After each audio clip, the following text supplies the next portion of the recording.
ሰላም ጤና ይስጥልን የተከበራችሁ አድማጭ ተመልካቾች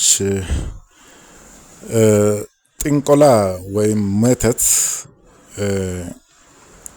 በህግ ላይ ወንጀል ነው ወይስ አይደለም የሚለውን በኢትዮጵያ ህግ መሰረት ምንድነው ስለዚህ ጉዳይ ህጉ የሚናገረው የሚለውን አቀርባለሁ። እኔ ህግ ባለሙያ ተስፋው ነኝ።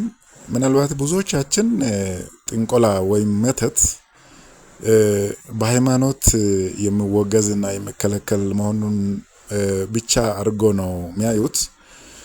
ነገር ግን በዚህ ጉዳይ ላይ ህጉ ወንጀል እንደሆነ በኢትዮጵያ ወንጀል ህግ በአንቀጽ 861 ላይ በግልጽ ወንጀል እንደሆነ ደንግጎ እናገኛለን። በዚህ ክፍል ላይ ይሄንን ተግባር የፈጸመ አካል በእስራትና በመቀጮ እንደሚቀጣ ተቀምጦ እናገኛለን።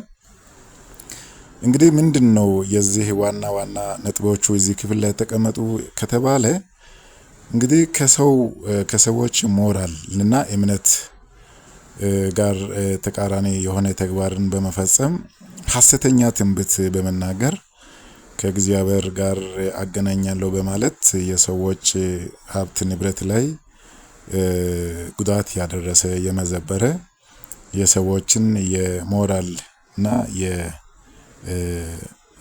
የእምነት ተግባርን በመጠቀም የስነ ልቦና ሁኔታን በመጠቀም በማታለል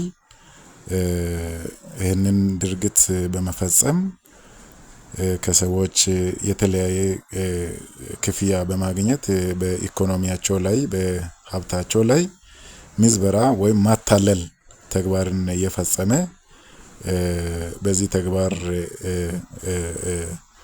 የተገኘ አካል በወንጀል ተጠያቂ እንደሚሆን በህጉ አንቀጽ 861 በግልጽ ስለሚገኝ ሁላችንም ባለንበት አካባቢ ላይ እንደዚህ አይነት ተግባር የሚፈጽም ካለ በወንጀል ተጠያቂ ማድረግ ይቻላል። እንግዲህ በሃይማኖትና በባህል ማውገዙ አንዱ ጥሩ ሆኖ እያለ ደግሞ በህግ ማጸየቁም አንዱ የሰለጠነ ማህበረሰብ ተግባር ስለሆነ ሁላችን ባለንበት አካባቢ ላይ አካባቢን ጥሩ ማድረግ የሰለጠነ ማድረግ ሁላችን የሚጠበቅ ስለሆነ በዚህ አግባብ ተጠያቂ ማድረግ የሚቻል መሆኑን ለመናገር ፈልጌ ነው። መልካም ቆይታ። አመሰግናለሁ።